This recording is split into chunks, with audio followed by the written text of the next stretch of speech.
반갑습니다.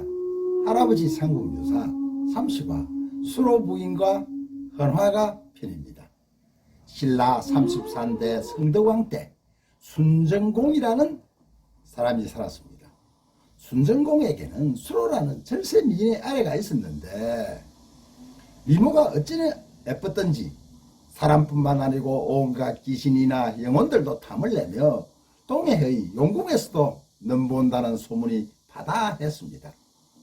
순정공이 강령태수로 부인받아 아내 수로 부인을 데리고 동해안을 따라 가다가 일행이 해변에서 잠시 쉬며 점심을 먹게 되었습니다.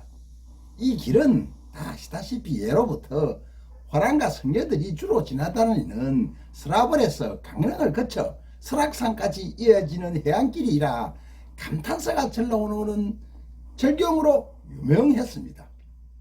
나름 맑아 동해안의 경치가 하얀 모래해안과 파란 바다와 귀한 개석이 어우러져 무릉도원을 연상케 했습니다. 높이 수백 길이나 되는 돌산 봉우리에 늙은 덩급은 소나무가 어우러져 평풍처럼 바다와 맞닿아 있었고 한 다발의 척촉화 철쭉입니다. 척촉화가 벼랑 끝에 아름답게 피어 잣들을 뽐내고 있었습니다. 풍치에 취해 차를 마시던 순정공의 부인 수로가 그 꽃을 보고 감탄하며 말했습니다. 저렇게 아름다운 꽃은 처음 본다. 누가 저 꽃을 꺾어줄 사람이 없을까 하며 주변 일행에게 간절한 눈빛으로 말했습니다. 일행 모두는 사람의 발길이 닿을 수 없으므로 불가능하다고 대답하며 고개를 가로저었습니다. 그때 마침 그 일행 곁으로 암소를 끌고 가던 늙은 할아버지가 수로 부인의 말을 듣고 수로 부인의 미인에 감탄하여 한동안 빨리 꽃을 바라보더니 꽃을 갖고 싶다는 수로 부인에게 벼랑 끝 꽃을 따바치고 싶어졌습니다. 노인은 암소를 끌고 가던 고삐를 놓고 다람쥐같이 절벽을 기어 올라가 단숨에 꽃을 따왔습니다. 그리고 헌화가를 지어 꽃과 함께 바치고는 호련히 자신이 누군지도 밝히지도 않고 사라져버렸다고 합니다. 붉은 바위 끝에 암소 잡은 손을 놓게 하시고 나를 부끄러워하시지 않으신다면 꽃을 꺾어 바치오리다. 정년찬 선생 풀이한 것입니다. 노인이 수로 부인에게 꽃과 헌화가를 바친 그 다음날 길을 가던 순정공과 수로 부인 일행은 아주 황당한 일을 겪게 되었습니다. 동해안 임해정이라는 곳에서 잠시 쉬고 있는데 평소에도 절세 미인으로 귀신들에게 납치당하는 적이 있었던 수로 부인은 갑자기 나타난 동해용에게 그만 납치당해 바다로 끌려들어가고 말았습니다. 깜짝 놀란 순정공은 그저 소리만 치며 한탄할 뿐이었습니다. 아이고 여보, 아이고 수로 부인 제발 무사히 돌아오.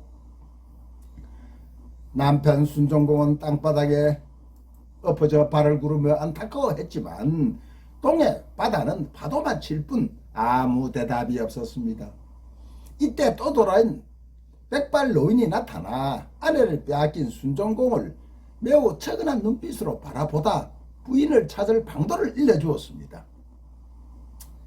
옛 사람들이 말하기를 여러 사람들의 말은 쇠도 녹인다고 했소. 바닷속의 용이라도 어찌 여러 사람의 말을 두려워하지 않으리요. 마땅히 경내 백성들이 나아가 해가를 지어 부르면서 지팡이로 언덕을 두드리면 용도 항복하여 곧 부인을 돌려보낼 것이요. 순정공이 그럴듯하다고 생각하여 사람들을 모아 해가를 부르며 그대로 따르니 과연 동해용이 부인을 돌려보내 주었다고 합니다. 그 해가가 거부가 수로를 내놓아라. 남의 아내 훔쳐간 죄 얼마나 크랴. 내 만일 거역하고 내어놓지 않는다면 그물로 잡아내어 구워 먹고 말 테다. 순정공이 기피하며 무트에서 돌아온 수로 부인에게 바닷속의 일에 대해 물었더니 부인이 대답하기를 7가지 보물로 꾸민 궁전에는 없는 것이 없었고 사람들은 모두 친절했으며 음식은 맛이 달고 부드러우며 향기롭고 조촐하여 인간 세상의 음식이 아니었습니다 라고 영궁의 생활이 무척 그리운 듯 말했습니다. 부인의 옷에는 사양 같은 향기로운 향기가 스쳤으며 분명 이 세상의 것이 아니었다고 합니다.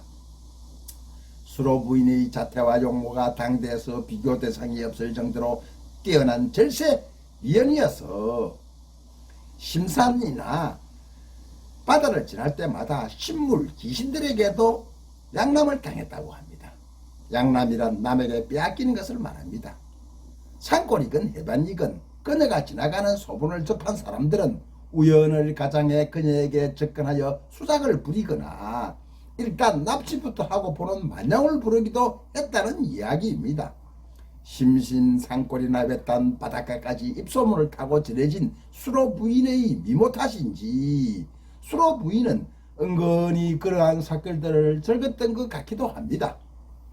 묻사내들 늙은이 젊은이 가릴 것 없이 자신의 처를 노리는 바람에 속 타고 애먹은 사람은 수로 부인의 남편인 순정공이었습니다. 그러나 이미 수많은 남정네들의 손때를 다 숭결 정숙한 조강지체의 이미지를 지우게 된 수로 부인이기도 합니다.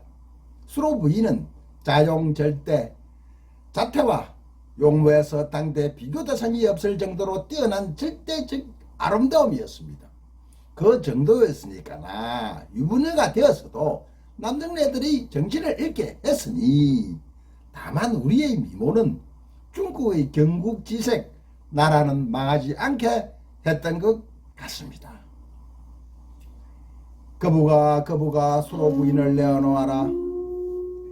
남의 아내 약탈하간 죄 그 얼마나 큰가. 내 만약 어기어 내어놓지 않는다면은 그물로 잡아서 구워 먹으리라. 감사합니다. 유튜브 할아버지 상국유사를 구독해 주신 분들에게 연재가 끝난 후 책 소설 할아버지 상국유사를 무료로 배송해 드리겠습니다. 감사합니다. 많은 구독과 전달, 좋아요 부탁드립니다.